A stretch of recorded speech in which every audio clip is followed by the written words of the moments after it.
If you can read this in ancient Japanese, I'll pay you $100,000.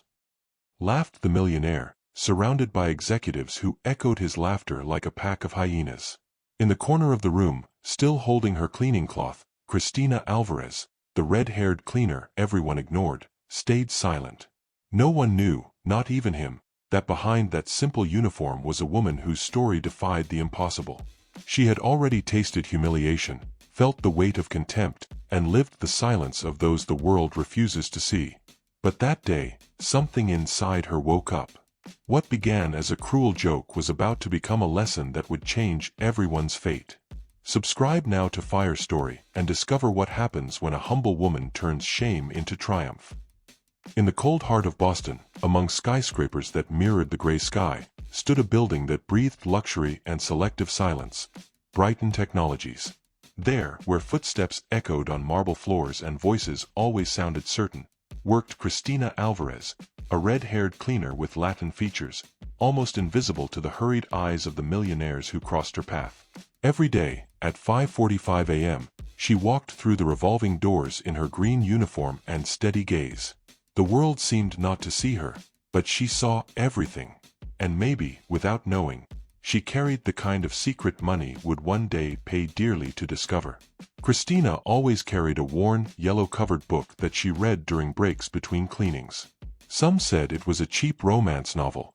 Others thought she only pretended to read. A cleaning lady who studies? What's the point? One of the guards laughed. The truth was that the book was an old dictionary of classical Japanese, a keepsake from a past she rarely mentioned.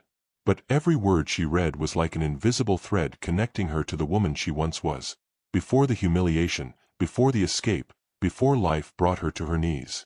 In the mirrored hallways of the company, executives passed by without even noticing her name tag. To them, Christina was just part of the furniture, a shadow that cleaned, smiled, and vanished. Yet something in her manner, her upright posture, her calm serenity, sometimes unsettled people. It was as if she knew more than she let on, as if she carried an ancient secret locked behind a quiet smile. And that, paradoxically, created discomfort, because the rich can't stand the mystery of the humble. She never complained, not when coffee spilled on a freshly polished floor, nor when laughter echoed behind her back. Once, an intern dropped a pile of documents, and as she knelt to help, he mocked, "Careful not to dirty the floor with your cleaning book." Christina just smiled, picked up the papers, and replied with calm, disarming grace, "The hardest dirt to clean is the one you can't see." The boy went silent. The lesson went unnoticed, but it planted something in the air, a sense that this simple woman might know more about life than all of them combined.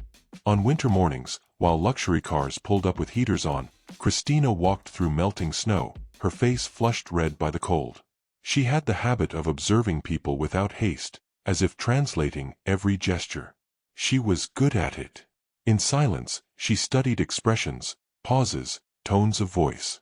She translated the world without words. Maybe that skill, seeing meaning where others only saw routine, was what made her different. Without knowing, she was training the gaze that would one day shatter a millionaire's pride. The company lived in a constant rush, meetings, contracts, dinners, conferences. And through this organized chaos, Christina moved, invisible, yet indispensable. "How long has she worked here, anyway?" one director once asked. No one could answer. It was as if she had always been there, a gentle ghost among glass walls. What no one imagined was that beneath that uniform was a sharp mind, bilingual, trilingual, and a story that, if told, would make many lower their voices. One night, when the building was asleep, Christina stayed late cleaning the conference room. In the center of the table lay a forgotten sheet of paper, covered in Japanese ideograms drawn by hand. She approached and read. Her heart sped up. She recognized an old poem used in Kyoto temples, where she had once lived before everything fell apart. She touched the paper gently, as if finding a lost piece of herself, then quickly hid her emotion. That wasn't meant for her. Or maybe it was. Destiny enjoys its ironies. Sometimes she remembered the past the way one touches an open wound. She remembered the humiliation that brought her back to America, the love that couldn't survive the distance, the dream that faded among suitcases and debts. One day, all this will make sense, she whispered to herself, sweeping the ninth floor. The lesson, perhaps, was still being written. In silence, in Japanese, in humility. The executives mocked her gentleness. She cleans like she's praying, they whispered. Little did they know, that's exactly what it was. Every movement was a disguised prayer. Christina believed that everything done with love leaves invisible marks. And it was that silent faith that kept her standing.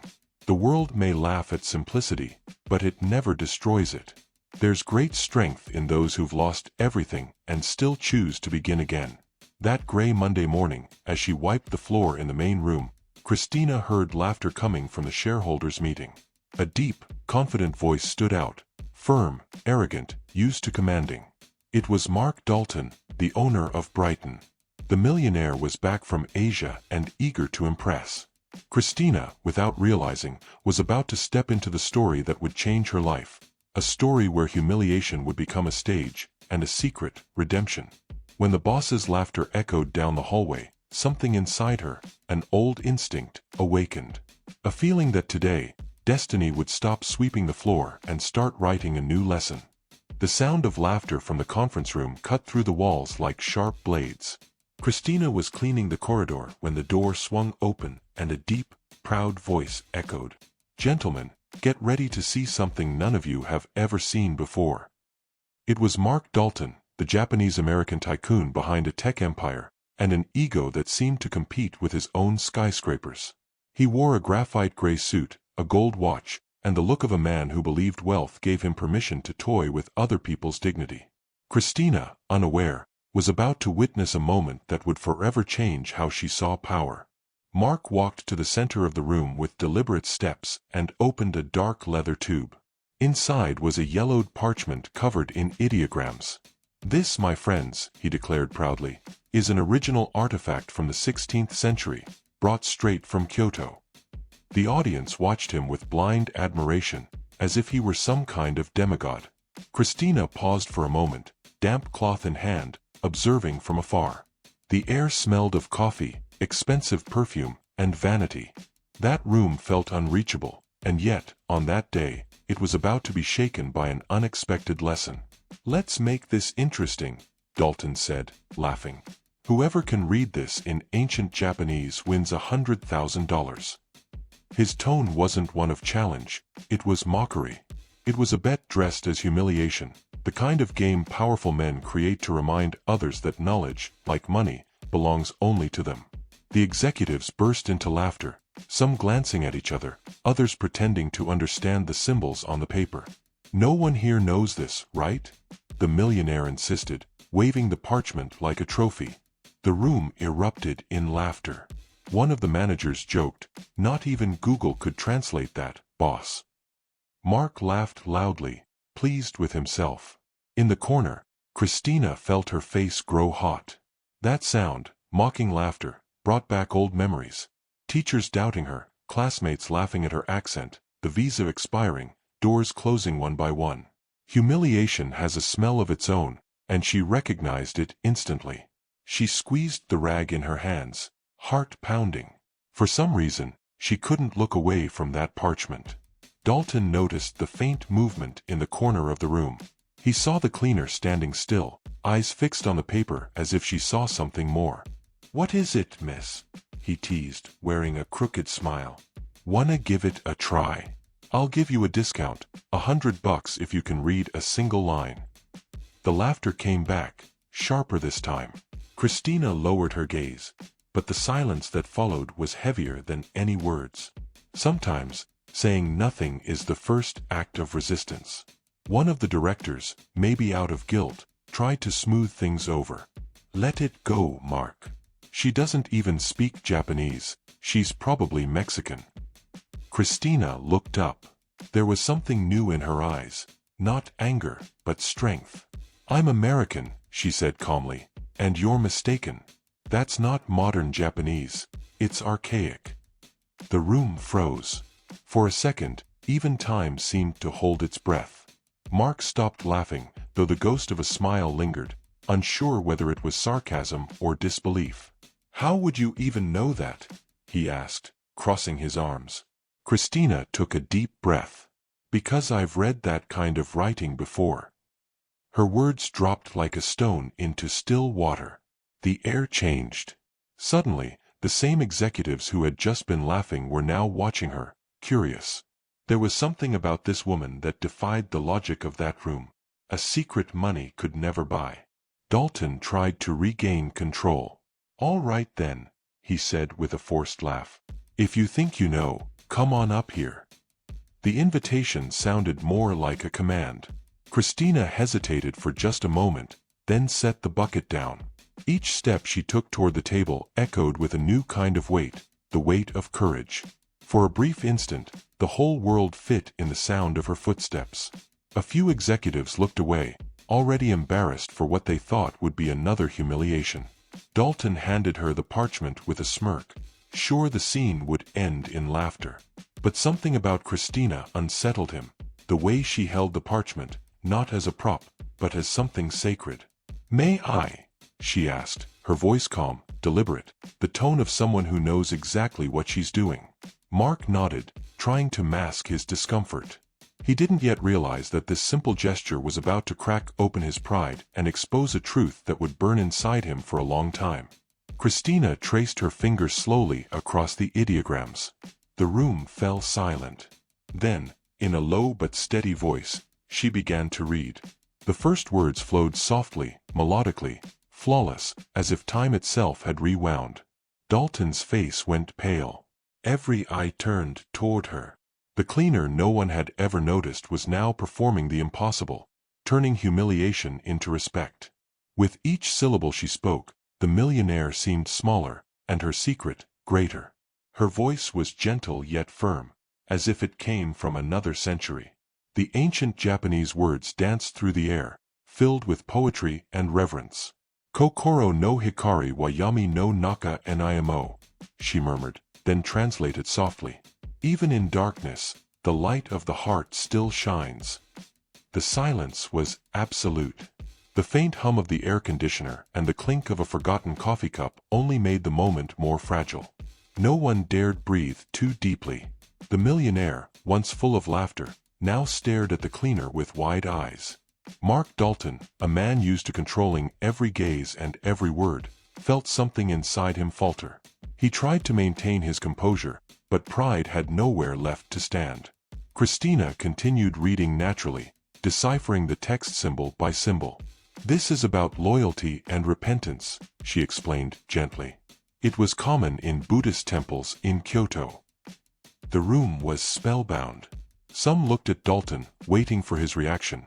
Others just watched Christina, mesmerized by the contrast between her green uniform and the quiet wisdom radiating from her. Dalton cleared his throat, trying to regain control.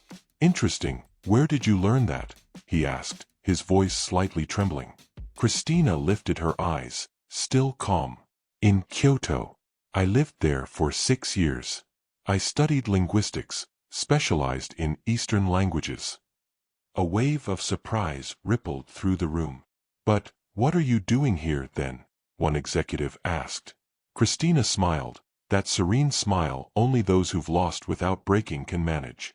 "Life teaches in different ways," she said. "Sometimes, humiliation is just the path that reminds us who we really are." Dalton lowered his gaze, trying to hide his discomfort. What he felt wasn't just shock, it was shame. Shame for laughing. Shame for belittling someone whose story he never cared to know. He had always believed that intelligence was a privilege reserved for those who could afford it.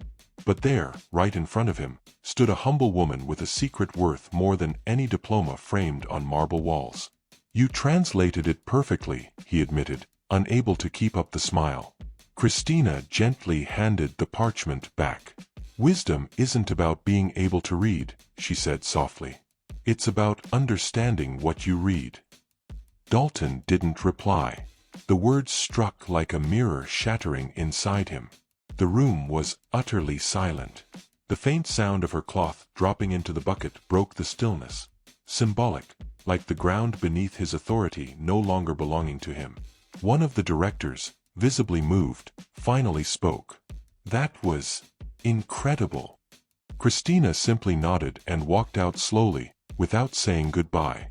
There was an elegance in her simplicity, a strength in her humility. She didn't need applause. She had already won the moment. She refused to respond with anger. And strangely, Dalton felt that this woman had just given him a lesson no amount of money could ever buy. In the hallway, Christina paused for a moment and placed her hand on the glass wall. Outside, the wind blew hard, carrying the smell of rain. She took a deep breath. There was no vengeance in her heart, only peace. The humiliation had turned into liberation. And the secret she carried, that forgotten talent hidden beneath the cleaner's uniform, had resurfaced, like a seed that even time couldn't kill.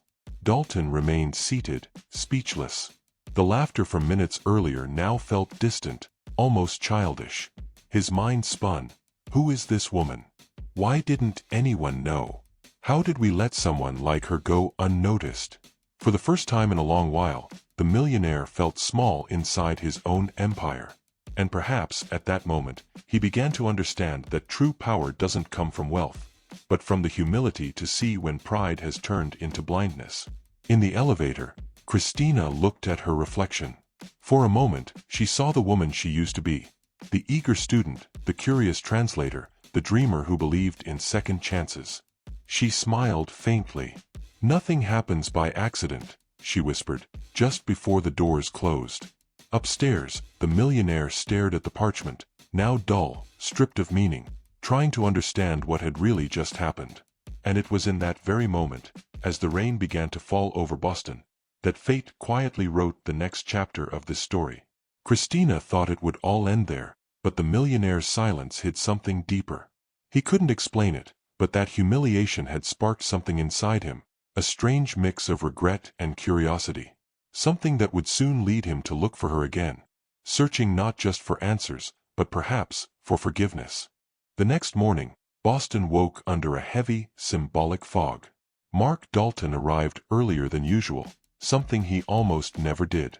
The staff looked surprised. The millionaire never showed up before 9. He walked in silently, without the confident stride that usually filled the halls, and went straight to his office.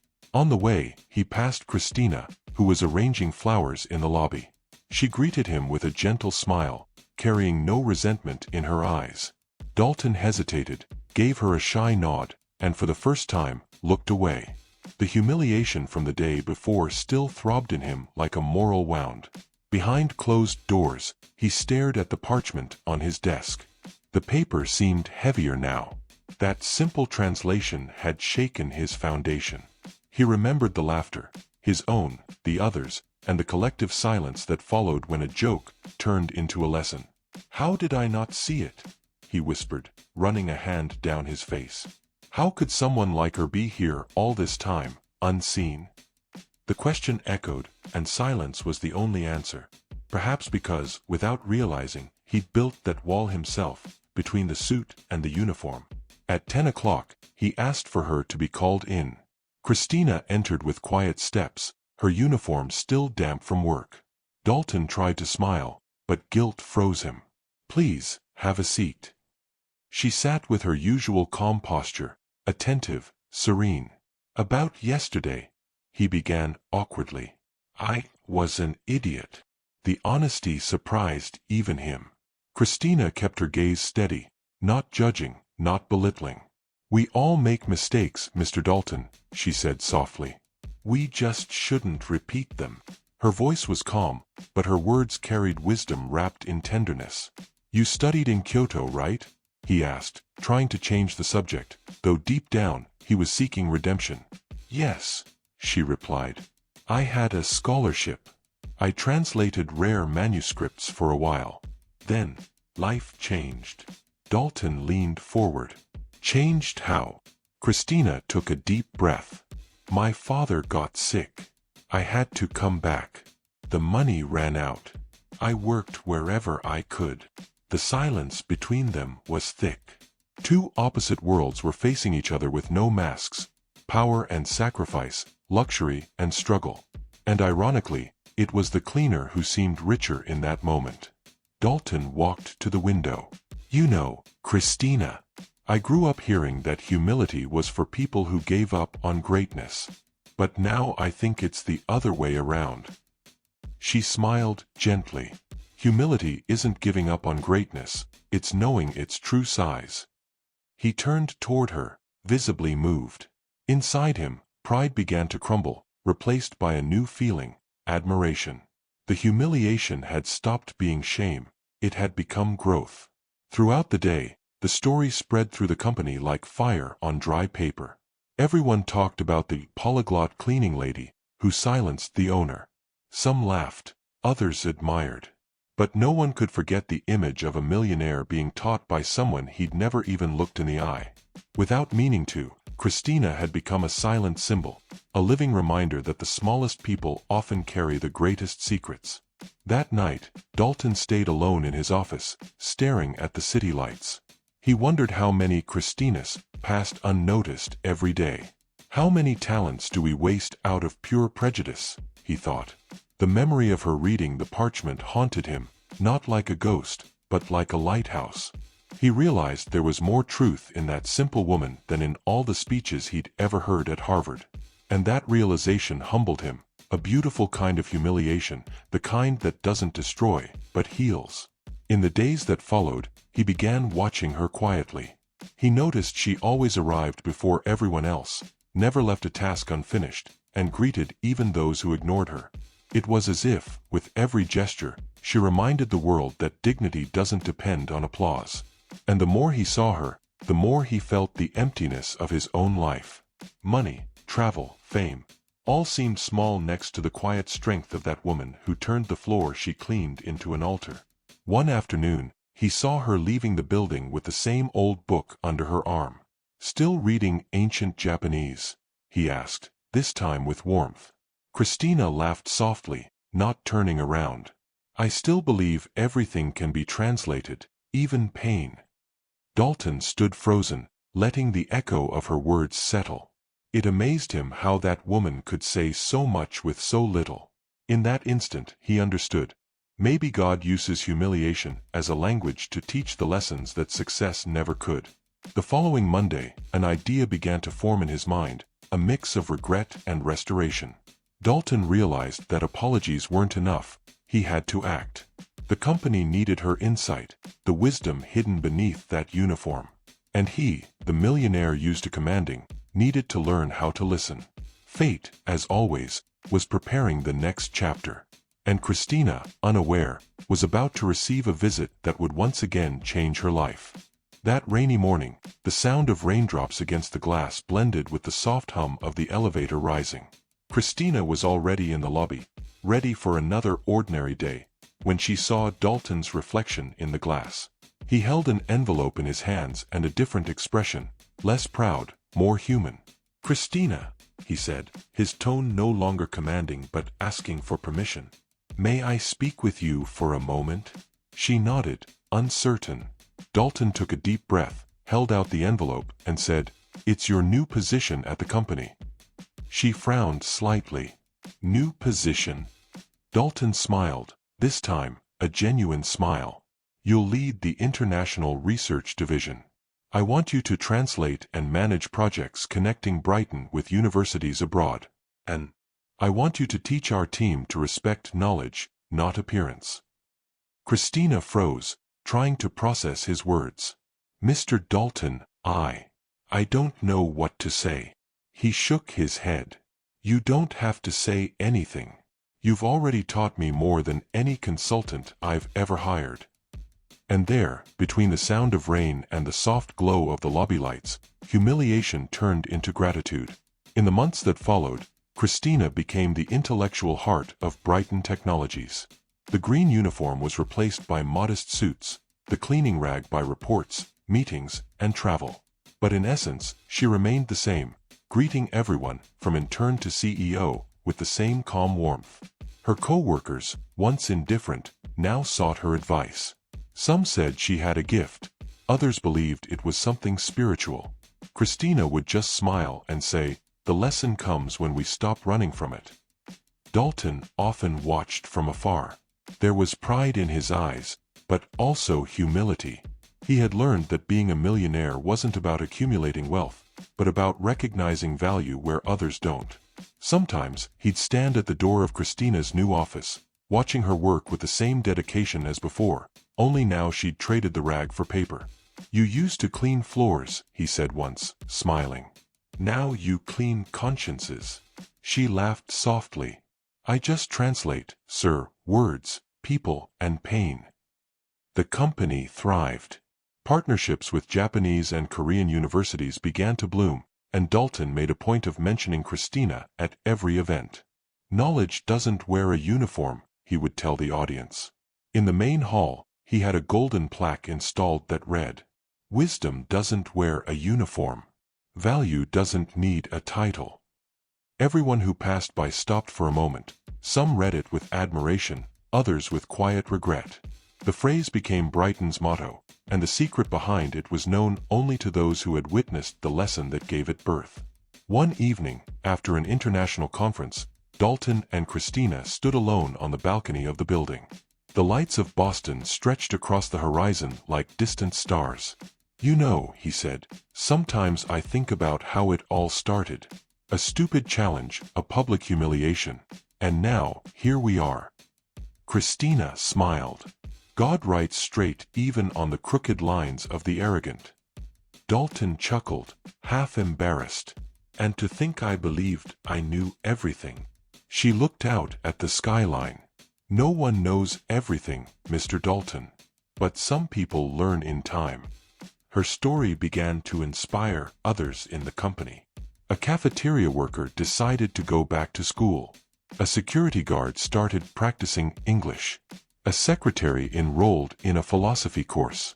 Without realizing it, Christina had started a quiet revolution, proving that talent can be born anywhere, even on the corners of humiliation.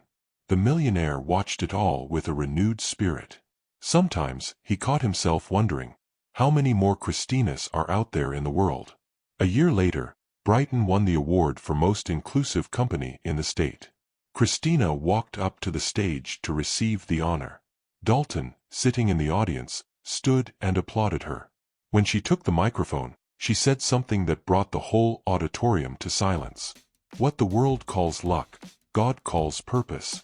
What the world calls humiliation, He calls a lesson." The audience rose to their feet.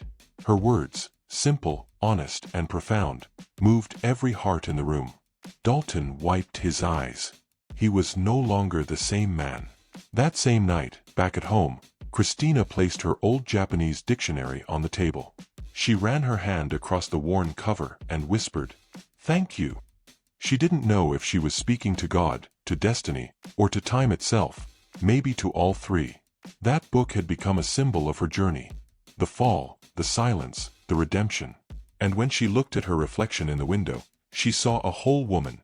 No medals, no vanity, but a soul at peace. The millionaire might never know, but she too had learned from him. Even pride can bloom if watered with repentance. And so, the cleaner who was once a punchline became a symbol of transformation. Humiliation became legacy. The secret became inspiration. And the millionaire? He became life's most unlikely student. Christina didn't win by status. She won by essence. And if you believe that every pain carries a purpose, like this video, subscribe to Fire Story, and tell us in the comments, from where are you watching this story of resilience?